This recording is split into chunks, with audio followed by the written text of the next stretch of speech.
Okay, so good morning. Today's daf is daf Kaf Chet. We are on the second to last line of Kav Zayin Amud Bet, Kav Zayin Amud Bet, and we are at the second word on that second to last line, Amarabba Bar Barchana. We're going to have a lot of Rav Yochanan and a little bit of Rav today. We'll do some Rashi as well. So we're going to have some really good stuff. Let me share my screen, and that will give us a background and some of the an introduction. So the Gemara has been discussing the rules regarding seeking medical care from an idolater, and we're concerned because our Mishnah, the opening Mishnah of this parak, told us that we want to avoid being alone with such an idolater because those idolaters would want to kill us. And so we saw yesterday that Rav Yehuda said that, out of that concern, we cannot go to an idolater even for a minor, bloodletting.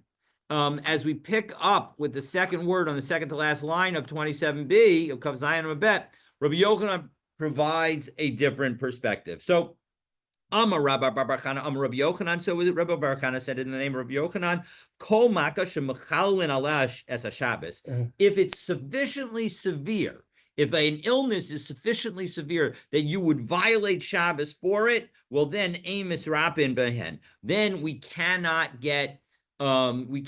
go to idolaters for healing, as Rashi tells us. Last Rashi on Kav Zayin Amabet. Kol Maka Shemachalin Alash Es HaShabbos. Dahainu Maka Sakana. That meaning that what's another way of saying a makkah that you should that you would violate Shabbos for? It's a makkah that has some health risk. Your life is at stake. Pikuach nefesh. What? Pikuach nefesh. Pikuach nefesh, exactly. Aval she'ein ba sakana. However, in a case where you would not have any kinds of danger, so then misrapin, then you would be able to go to an idolater doctor. V'lei slay to Rav Yehuda, and clearly Rabbi Yochanan is disagreeing with Rav Yehuda. The afilu rivda de kusilta lo masi, that he would not even bring a case where you needed to get some kind of lancing of a bloodletter. That would not even be the kind of thing that you would go to the doctor for, and so to a pagan doctor. And so as a result, this is disagreeing with that position. V'ika da'amri. And there's another version of Rabbi Bar Barchana's statement, which says, Am Rabbi Barchana, Am Rabbi Yochanan. So again, same people. And what do they say? Kol, as we turn to Kav Chet Amud Aleph, Kol Maka Shel Chalal, any kind of Maka, Chalal is like a hole, but Rashi tells us, Shel Chalal Bechalal Gufo, inside the person's body. So any internal affliction, and by definition, we're going to understand this as meaning life-threatening. Aim misrapin mehen, then you cannot get treatment. So my benayu, what is the difference between these two opinions? What's the difference between calling it a makkah that you can get a refuah on Shabbos and a makkah shel chalal? Well, here's the difference. Ika benayu, gav hayad v'gav haregel. If you've got something on the top of your hand, on the back of your hand, or on the top of your foot, the top part of your foot. So the Amar of Adabar Matna Amar Rab Gav Hayad v'Gav Haregel Harehein Kimaka Shel. They are like an internal injury, meaning clearly the back of your hand is outside your body, but what Rav Ada Bar Matna is teaching us in the name of Rav is the fact that malady on the back of your hand is life-threatening. And so as a result, you need to take care of it and be very careful about it. But what's the story? And we therefore would be Machal Shabbos. Umachal and Alei, and it's a Shabbos, and therefore we would violate Shabbos. So how does this explain that it's a difference? Well, we'll take a look at Rashi Gav Hayad. So end of the second line on Kavchetam and Aleph in the top of Rashi, Gav Hayad, Mechalin Shabbos, that when it's on the back of your hand, you would violate Shabbos to get a refuah.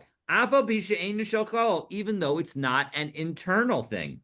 So Lulishna Kama, so according to the first view, Ein Misrapin, there you would not be allowed to go to a pagan doctor, an idolatrous doctor, because it is still something that is life-threatening, and we don't go to those doctors with life-threatening illnesses. Avalolishna Basra. But according to the second version that focuses only on internal illnesses, Misrapin, you would be able to go to the pagan doctor because the Howel, the Mechazia, because you can see it. If you see that what he's putting, the ointment that he's putting on you, is actually damaging you, the mechalkelba is doing damage to it. Well, then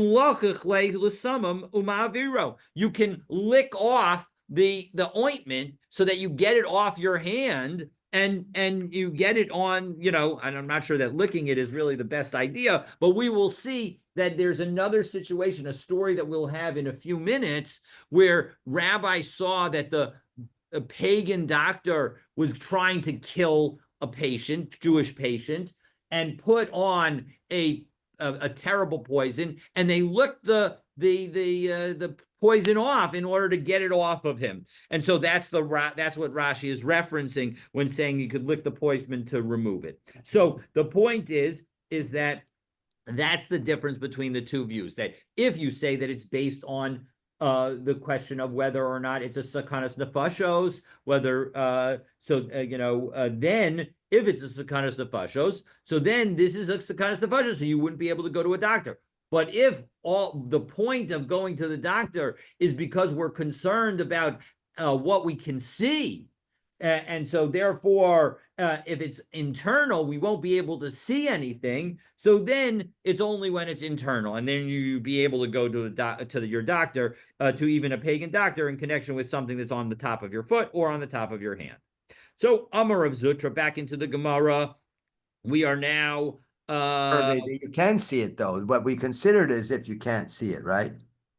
No. The point is that it depends on which view according to the second view, according to the second approach, because you can see it, therefore you're able to, even though it's still life-threatening, even though it's pikuach nevesh, you are still allowed to go to a pagan doctor because you will know what the pagan doctor is doing because you can watch him work. Okay, so Amar of Zutra. So now 1, 2, 3, 5 lines down in the Gemara. Amar Zutra bar Tuvia Amar Rav Kol Maka Shetricha Omed. Anytime that you need to figure out how bad it is, and you need to do some kind of an assessment about, is this patient going to survive or not? So once you are in the mode of saying, is there a probability of death? Mechalan alas Shabbos. This is a very important principle. We will violate Shabbos for that situation. Wow. Okay? Amar Rav Shemin bar Abba Amar Rabbi Yochanan Bahai Ishta Tzemirsa Kemaka Shachal Dami. And when you have a high fever, that's like an internal affliction. And again, any internal affliction is considered life-threatening. So, Shabbos. So we've got a couple of additional principles that are there to help us. As Rashi tells us, Shetzricha Omed, Misukenes, because there is some danger, Kol Kach, Shetzarach La'amdo, that we actually would have to figure out, Im Yechyeh ve'im Yamut, is the person going to live or is the person going to die? Okay, so Mehekan Maka Shochala. So we said that there are these internal injuries that are considered, that basically every internal injury is considered life-threatening. So what's considered internal? So Perish Rabbi Ami explained, min hasafa v'lifnim, anything from the lips inward. So by Rabbi Elazar comes and asks the question, the Mesoras Hashas changes it from Eliezer to Elazar. Koche v'shine mai. What's the story with respect to gums and teeth? So kevan de akushe ninhu, is the fact that they are hard, Kimaka debrai damu, it makes it like the outside. Odilma, Kavan de Gavai Kaime, or do we say that because they're inside the mouth, Kimaka Shochal damu, or that we say that it's like a internal affliction? So we're going to try twice to answer this question. We're not going to be able to answer it. And as a result, I think the bottom line is that we will be on some level lenient with respect to this issue, and we will treat those illnesses as life-threatening. Okay, so Amar Abaye, Tashma, first effort. Come in here. Chachoshesh b'shinav. If you're worried about if you've got a sore in your teeth, you should not sip through them the vinegar. That they thought that vinegar on teeth would help address soreness, and you're not allowed to do take a medicine on Shabbos out of a rabbinic prohibition that we're worried that you're going to make the medicine and crush things, and so therefore we don't let you take medicine on Shabbos. Take it every day. What? I know, but if you have a medicine that's important, you should take it every day, even on Shabbos. Yeah, we'll take it. It's very important, 100%. And so what is the implication of this statement according to Abaye? It's only choshesh. It's only when there's some kind of sore. But if in fact it were to be so bad as to haka'iv, letuva, if it really hurt a lot, shapir dummy, well, then you would be allowed to do it because it would be considered some kind of illness that is life-threatening. So doesn't this show that teeth are like the internal organs? No, not necessarily. Dilma tana hecha dechayiv letuva choshesh nami karile. Maybe when you're in a lot of pain, that's also called choshesh. And so it's not necessarily the case that this is meant to derive this lesson. So we haven't successfully proven our point. So we try again. Tashma, Rabbi Yochanan, chash b'tzafdina. Rabbi Yochanan had safdina. He was suffering with safdina and in pain. Azil legabadahi matronisa. And what is safdina? Safdina, Rashi tells us it's 1, 2, 3, 4, 5, 6, 7, 8, 9, 10, 11, 12, 13 lines down in the narrow lines of Rashi. Safdina chole hashinayim. It's some kind of teeth illness. Okay. So as a result, back into the Gemara, Azil legabadahi matronisa. He went to this noble woman of the Chamsha Uma'ale Shabsa. So she made for him something for Thursday, the 5th day of the week, and Male Shabsa, and the day before Shabbos, namely Friday. Amar la lamachermai. What am I going to do tomorrow? You made me these secret potions that so I appreciate it. But what am I going to do on Shabbos? I can't come to you on Shabbos. So Amra le lo tzrichas. You're not going to need it. So itzrich namai, and then he responded back, well, 1 second, but if maybe I will need it, what am I going to do? So Amra ishtabali delomegalis. So all right, I'll tell you the secret formula, but you got to swear that you're not going to tell it to anybody. So ishtabala la'alaka de Yisrael lomagalina. So he swore that he swore the following quote. To the God of Israel, I will not reveal. That's what he said.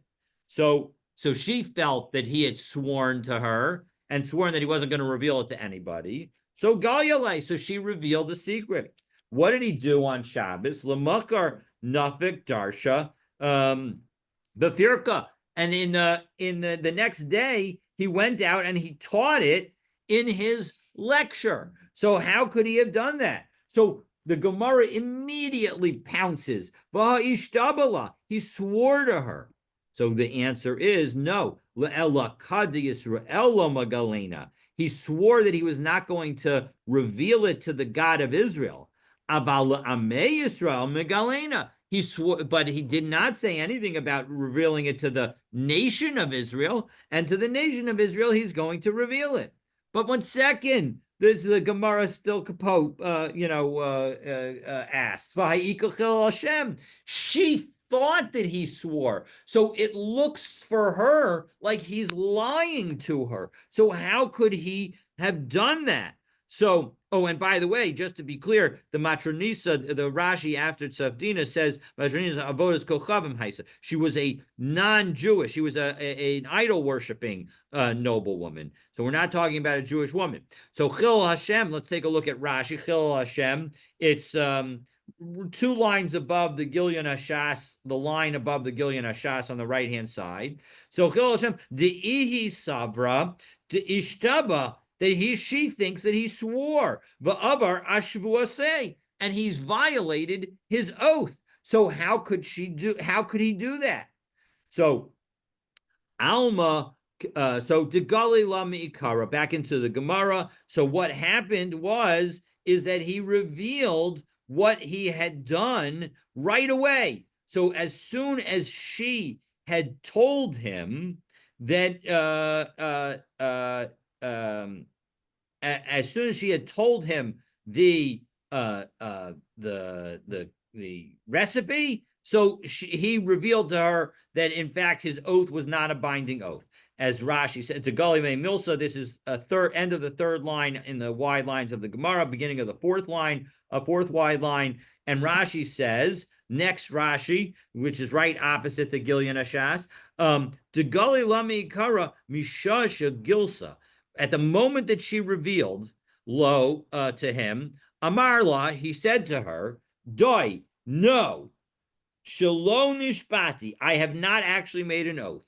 Velo Amarti, Bi'ela Kadi Yisrael, because I didn't say that I'm swearing in the name of God, but rather, Ella Le'ela Kadi Yisrael, but rather I swore that I'm not going to disclose to the God of Israel. So the point, of course, the one question that I have is, but I understand God hears everything. But then when he speaks in public, doesn't God hear what people are saying? That's exactly my question, right? So, but I would say the following. The point is that God already knew the refuah. So as a result, he's not revealing it to him. He's telling God something that God already knows. So that might be the answer to our question, to Ken and my question isn't Rabbi Yochanan revealing the thing to God when he tells it to the public? But okay, so Alma, but what do we see from all this? What was the whole reason that we brought this story? We brought this to prove, is a teeth ailment considered internal or external? Meaning, is the ailment considered one that is life-threatening? So Alma kemaka shochalodami. Well, we see that it is like an internal makkah. So doesn't this show that it's an internal makkah, an internal affliction, and it's life-threatening, and therefore that's worth it? That's the point. Now, as for how could he have gone to an idolater for her services with respect to something that is life-threatening and internal, for that we're going to see in a moment. That the answer to that question we'll see in a moment. So Amar Rav Nachman bar Yitzchak, shiny tzaftina. So tzaftina is different. Because it begins in the mouth, but it ends in the intestines. So even though it is definitely considered life-threatening, it may not be because of the teeth aspect. It may be because of the intestine aspect. And therefore, you cannot prove one way or the other. Now, my simone, so, all right, well, 1 second, we've heard about this terrible disease of illness of safdina. So how do I know if one were to have it? So Ramima midi be kache. So if you put something on your gums, umesi dama mi be dare, and blood comes forth from the rows, namely from where your teeth are, so then that's an indication that that somebody has this disease of safdina. So mimai have, what's the source? How do you get it? So mekuriri kurire dechite, if you eat very cold wheat, umachamime chamime desare, or you eat very warm, very hot barley, umishiyure kasa deharsana, or if you have leftovers of kasa deharsana.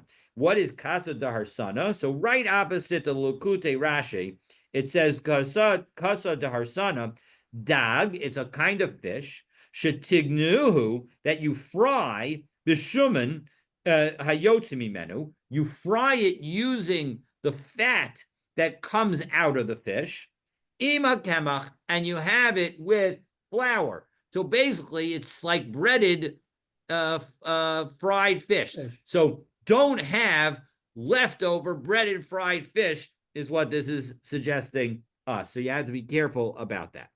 Of course, most of our fried fish doesn't use the fat from within the fish, so arguably it's not applicable, but in any event, it's something to keep in mind. Okay, so my Avdalai, what did she do? Meaning, what was the remedy? So Amar of Acha Bre Derava, me Seor, she took water from Seor of yeast with mixed with yeast, the shemen zayis and olive oil, umelach and salt. Umar bar of Ashi Amar, Mishcha de Avza, Begadfa de Avza, that she took the fat of a goose and spread it on the teeth with a feather from the goose. So Amar Abaye says, 1 second, Ana Avdi Kulu, I did both of these, Velo itase, and it didn't cure me. Ada Amrli Hahutaya, but an Arab merchant told me, Aiti kashyasa dezesa delo malo tilsa. Take the hard parts of olives, and meaning the pits, and that have not yet grown a third, meaning it's an immature olive. Uklina amara chata, and you put it on top of a hoe, and you burn it there. Vidabik be dedare, and then you attach it to the rows of your teeth. Of the hachi v'itasa, and I did that, and I was cured. So these are the three possible cures that maybe were involved here. Rabbi Yochanan hechi avid hachi. So 1 second, how could he do this? How could he go to an idolatrous woman for a healing for something that was life-threatening? Didn't he need to be worried about his life? V'ha'amar Rabba bar Barchana amar Rabbi Yochanan kol makash mechalin alas Shabbos ein misrapin mehen. It's even the same person, Rabbi Yochanan himself. It was said in his name that you don't go to heal with an idolatrous doctor an affliction that is life-threatening. And this we're saying was life-threatening. After all, he was going to do it on Shabbos. So Adam Chashav Shiny. No, an important person is different. It's interesting to note that they don't turn around and say, well, 1 second, maybe Rabbi Yochanan agrees with with the statement that we began with of which Amar Rabba bar Barachana Amar Rabbi Yochanan, that kol maka shel chalal, that it's an internal affliction. And why not say, oh, this shows that actually it's an external affliction. And that's the story. It's just like the affliction on the back of a hand or the back of the foot. So it's interesting that the Gemara does not answer that, but rather it teaches us an important principle that actually if you go to a major doctor, and this is the principle that applies for us today, if you go to a major doctor, then you're going to be okay. Why? Adam Chashav take a look at bottom line of the narrow lines of Rashi. Umistafe mimalchusa limikatle. And so as a result, because of the importance of Rabbi Yochanan, the doctor would be afraid to kill him because the kingship, the government, the local government would be upset at him. And so as a result, that's why he's not going to do it. But 1 second, Rabbi Abba. Well, that's not a reflection on the on the importance of the doctor. I meant the importance of the patient. This is the importance of the patient. My apologies. The importance of the patient. Adam Chashav Shiny. That because Rabbi Yochanan is so important, no doctor would be able to do anything about it. So Amar Abahu the Adam Chashav Hava. 1 second, and now we get the story of the licking of the poison off. We'll see that in a moment. Where we have Rabbi Abahu, who's also very important. The Ramale Yaakov Minaa Sama Ashake, and Yaakov the Min. He was an apostate who applied a salve to his leg, and it ended up being the Ilo Rabbi Ami v'Rabbi Asi delachkuhu l'shake. And if Rabbi Ami and Rabbi Asi hadn't licked it off, paske l'shake, he would have lost his leg. So so doesn't that show that it's not enough to be an important person, that pagan doctors will still try to kill you? No, it's not. That's the difference. The Rabbi Yochanan Rofe Mumcha Hava. No, Rabbi Yochanan as doctor was an expert. And so as a result, as Rashi tells us, the Rofe Mumcha Hava, second line down in the wide lines, near the end of the line, the Amrinan Le'el, as we saw earlier, namely yesterday on Kav Zayin Amud Aleph, if he's considered an expert to the public, mutter, you're allowed to go to the doctor. Delo mara anavshe, he doesn't want to ruin his reputation, and so as a result, that's what I was referring to a few moments ago. That's the basis for us to go to all doctors today, because they don't want to ruin the reputation. So 1 second. So how the Rabbi, but now we're going to ask a question, because back into the Gemara.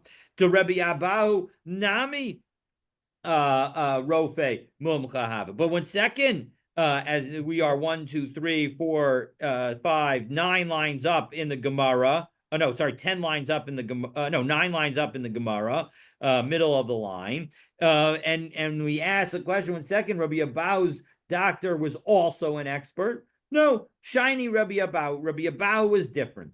Demokmi be'mine benafshaihu. Tamos nafshi implishtim.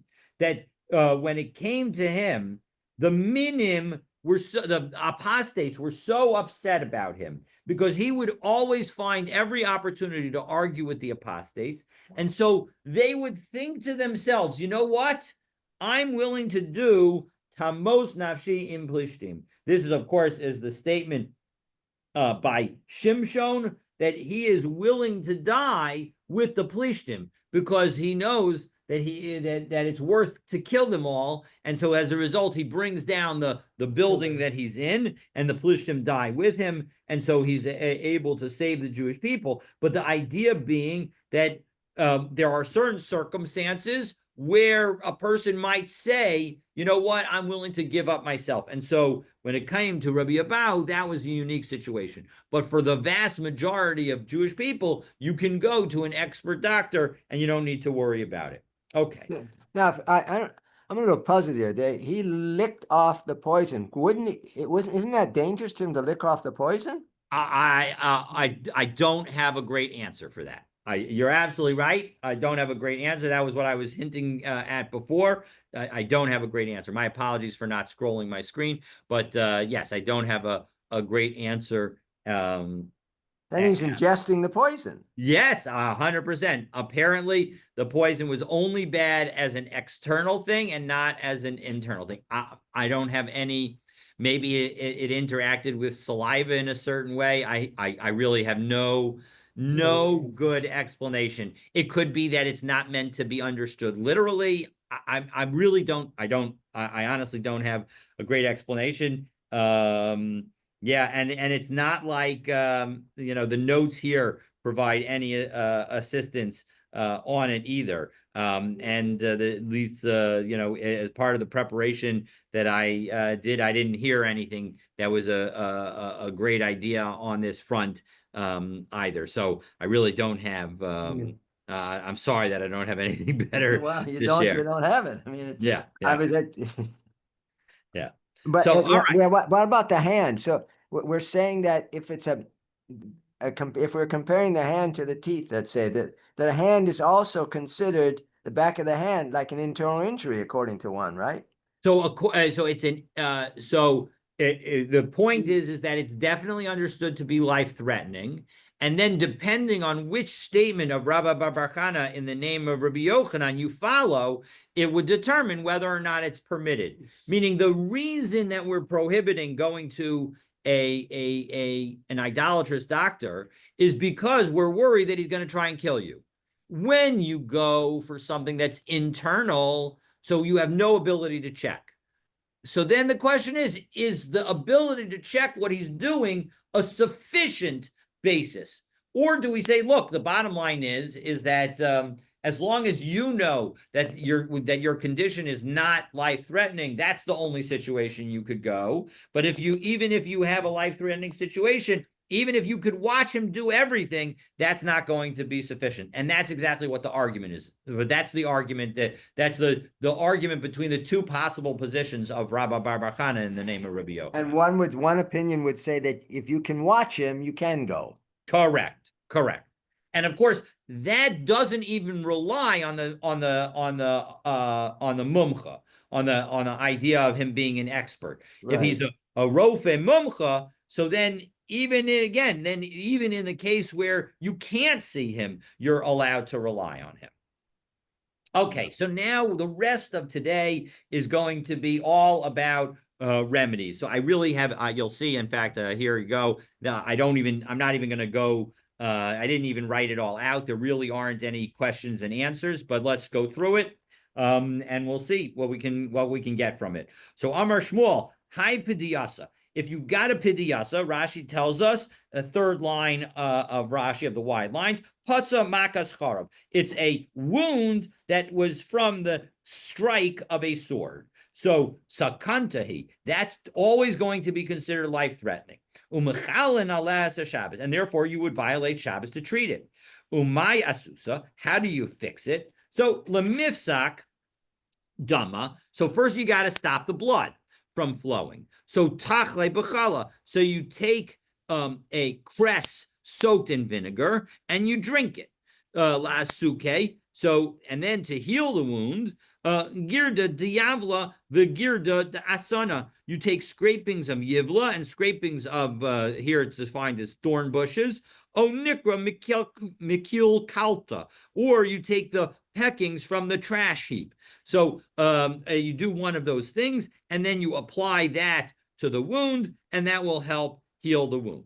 Amar of Safra, Hai inbisa, if you have an inbisa, and Rashi tells us, ababua, it's some kind of boil, hadomel anava, that looks like a grape, so it's a large boil.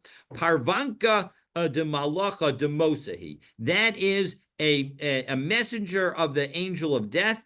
And so as a result, it is also something that is life-threatening. Maya susa, how do you fix it? Tigna beduvsha, you take tigna grass, or carpasa betilia, or you take some karpas and you put it in strong wine.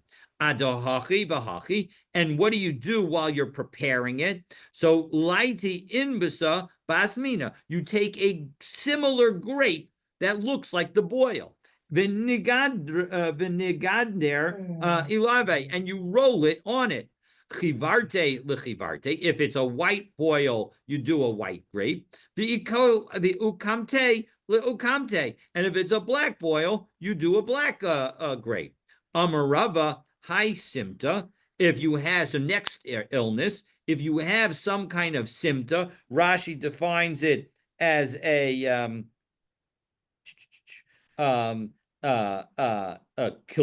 belaz nafach. It's some kind of swelling ha'omed ba'adam that is on a person. So here they define it as an abscess. Parvanka ishtahi. It goes along with a fever, and it tells you that the person is probably suffering from a fever. My asusa, how do you fix it? L'machye shitin iskut play. So you're going to hit or tap 60 times with your fingers. V'likrai shesiva erev, and then you tear it open with a two-directional tear, like an X. V'hani mili delo chivar reshe. But that's only true if it's not white. About chivar reshe, if the tip is white, well then lacelan, but you don't need to worry about it. You don't need to pop it. It's going to finish it, deal with itself on its own. Rabbi Yaakov Chash, Rabbi Yaakov suffered, as we turn to Kafchedam Bet, b'fik'ah, with these sores that are on your bottom. Orele Rabbi Ami. So Rabbi Ami gave him some instructions. Va'amrile Rabbi Asi Orele. And some people say it was Rabbi Asi. Laiti shav bine ahala tolana. And he said, take 7 seeds from a red aloe, v'tzayer lebachala devei tzavara, and tie him up in cloth from the neck of a shirt, v'lichrich ilave nira barka, and wrap the bundle around with animal hair, the tamish le benatva v'chivara, and dip it in white natva, the likle, and then burn it.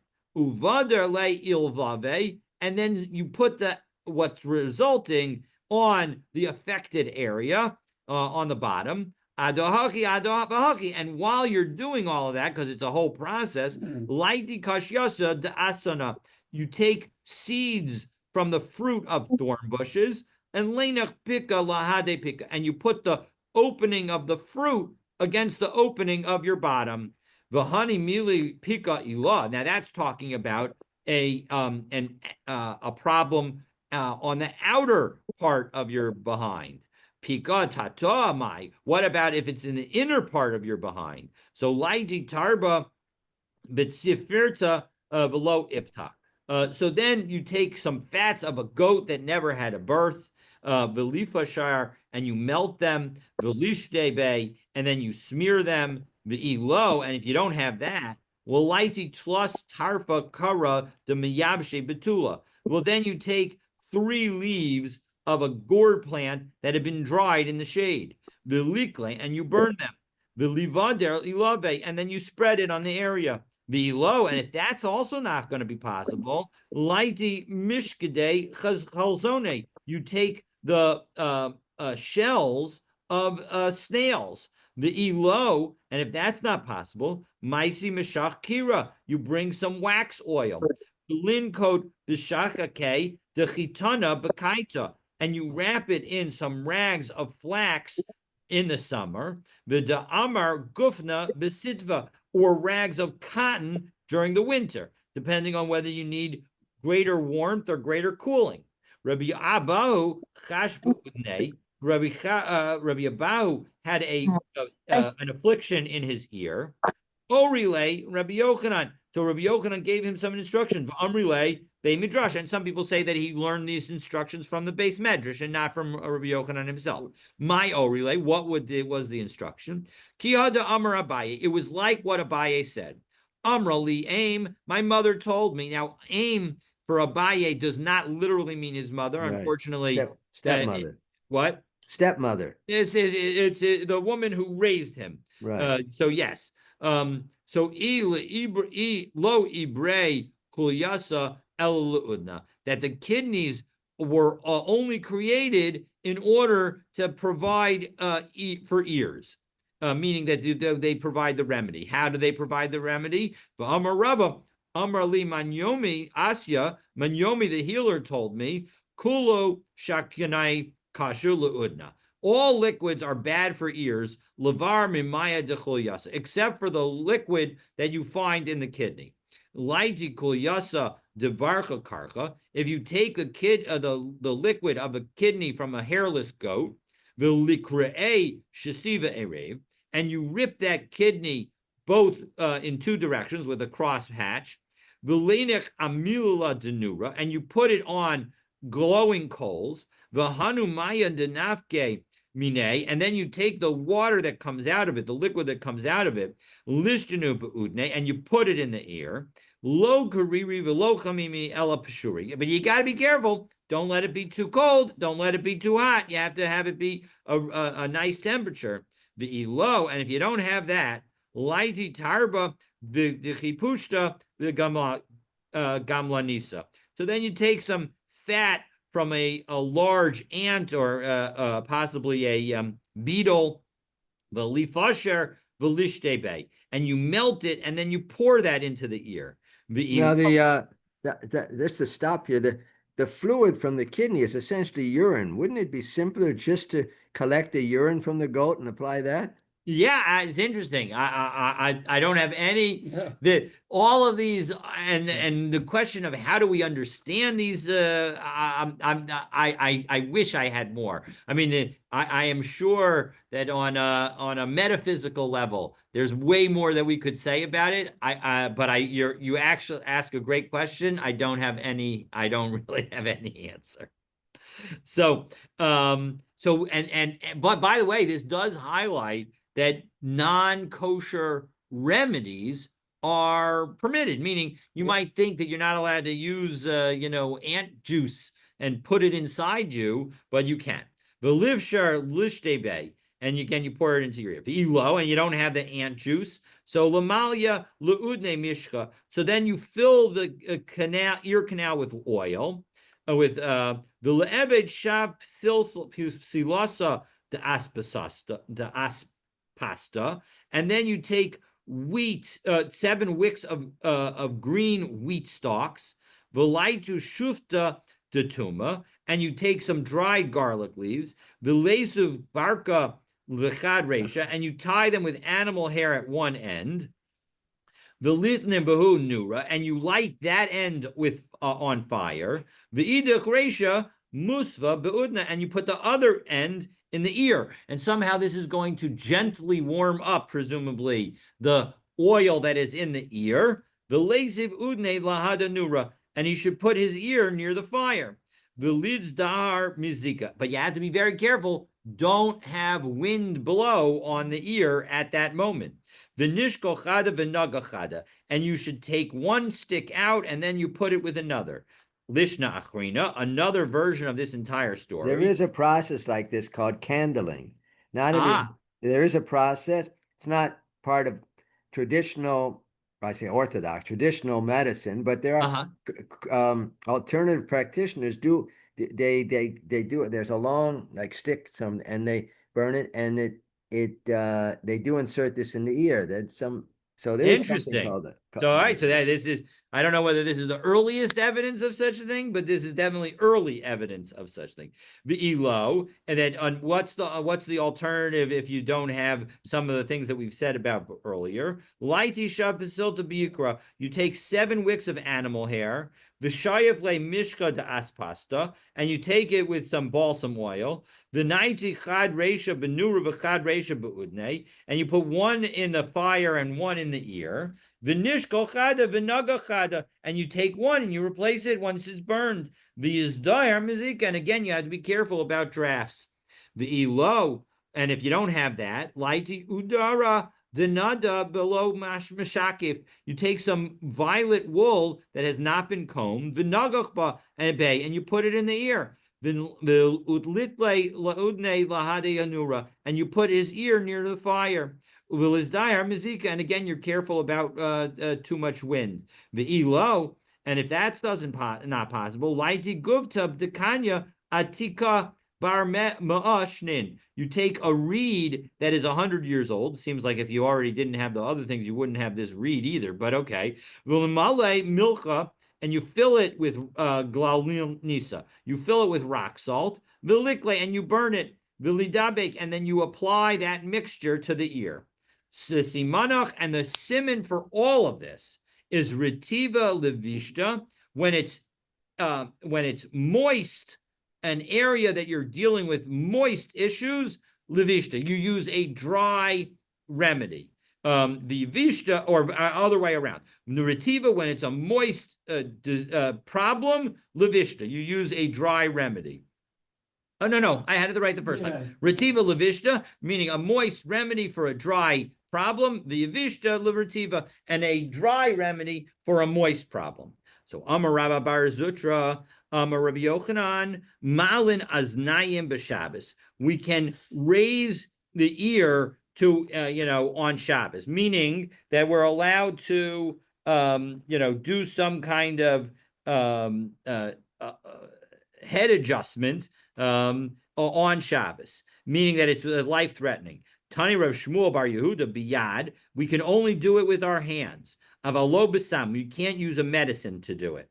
Igada Amri b'sam, but some say people that you can do it with a medicine, avalo biyad, but not with your hand. My timer, and what's the reasoning? Mizrif Zarif, because it would, if we take a look at Rashi's second wide line near the end of the line, Osechabura, when you do this manipulation, you cause a wound. V'yesh chil Shabbos yoter, and that's actually worse of al kshiras sam, but just applying an ointment.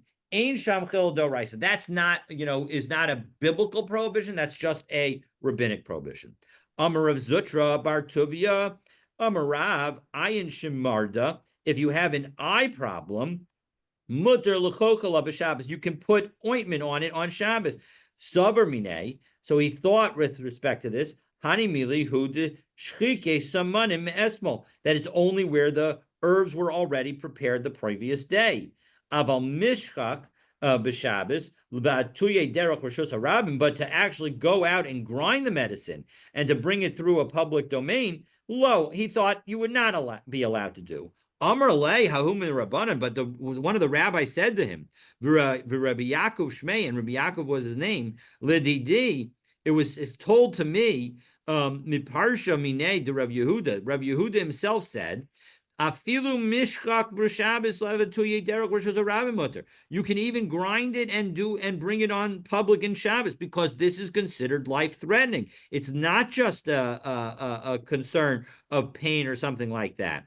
Rav Yehuda shara lemichal eina b'Shabbos, and Rav Yehuda permitted dealing with anointments for an eye disease on Shabbos. Amar lahu Rav Shmuel Bar Yehuda man tzayes liYehuda malchil Shabbat. Who's going to listen to Yehuda who's desecrating Shabbos? L'sof chash beinei. But in the end, Rav Shmuel Bar Yehuda had himself a problem with his eyes. Shalach le shari yoaser, and he sent to Rabbi Yehuda and asked him, "Can I put on the medication or not?" Shalach le, and Rabbi Yehuda said, "L'chuli al mishari, for everybody in the world it's permitted, but l'didach asir. But you yourself said that you would consider this prohibited, so you can't do it."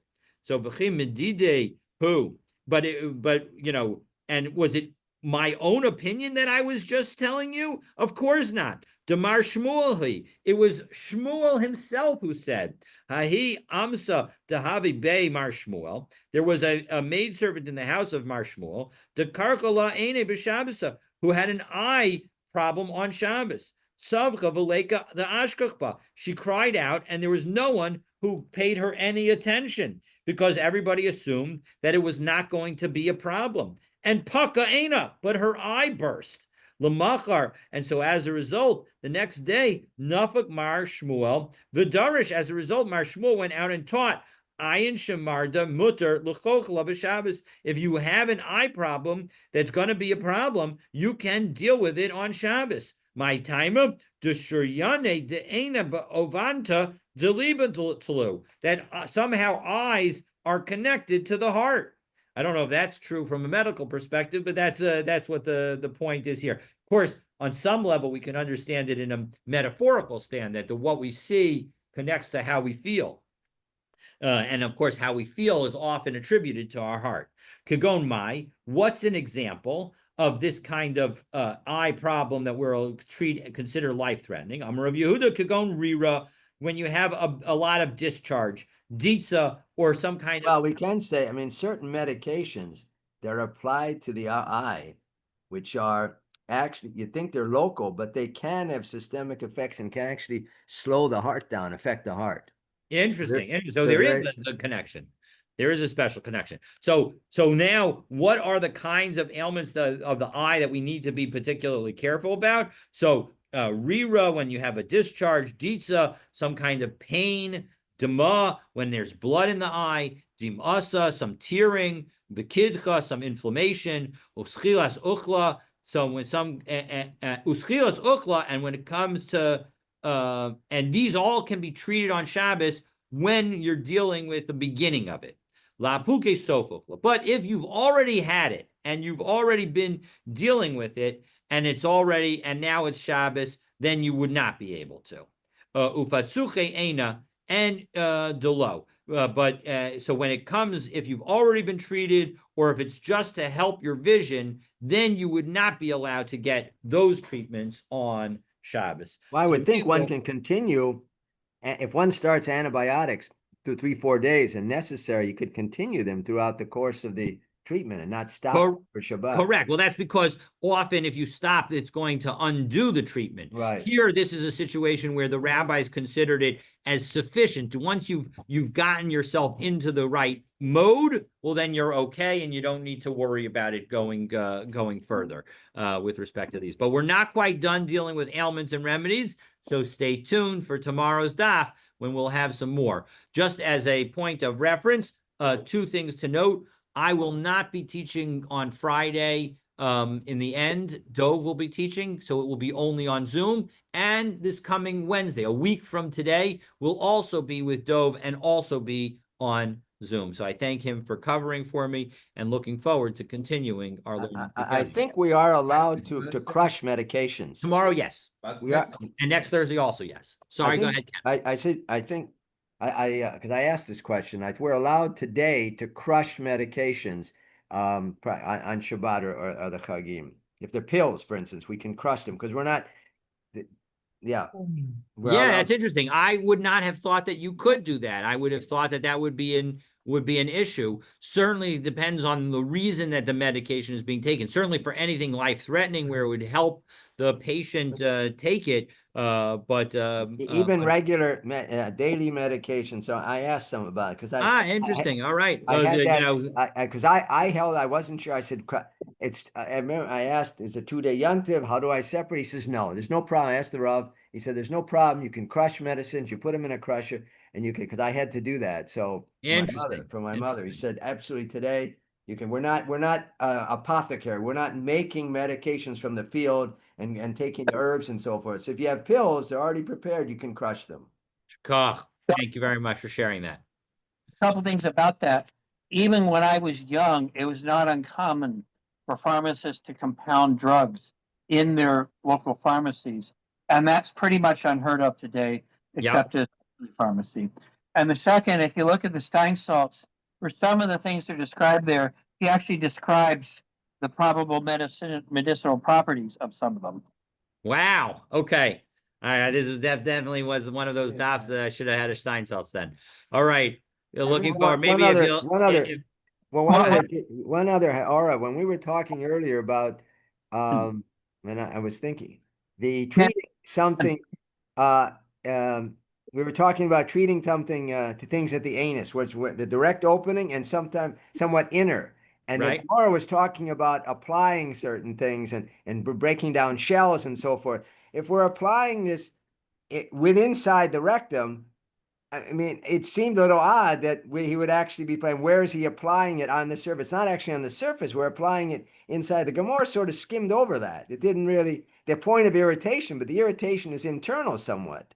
Yeah, excellent point. I don't know the answer to that question. It's yes, it does seem that they glossed over the fact of whether it's exactly internal or it's still just on the edge. But it's sort of I think of it as from my experience with baby rashes. Sometimes the baby rash was sort of just the whole general area of the bottom was had a rash, and that would be one kind of remedy. But if it was particularly close to the anus, so then you have to be more careful. All right, see you, Mark. Have a great day. Yishikach. Maybe Charlie tomorrow, if you see any good points, good haros to make in connection from the Steinsaltz, we certainly would welcome them. Yeah, I tried to break in, but you didn't let me speak. Oh, I'm sorry. Yeah, so a couple things. The Korenstein salts is probably better than the original Hebrew because it reflects updated scientific knowledge for this. And the second thing is you didn't mention Rav Shira Gaon and his take on the Talmudic remedies, that we're not supposed to follow them today. Yes, that 100%. I definitely worth noting that. Yishikoach. Okay, all the best. All right. Have a good day. See you guys tomorrow. Be well.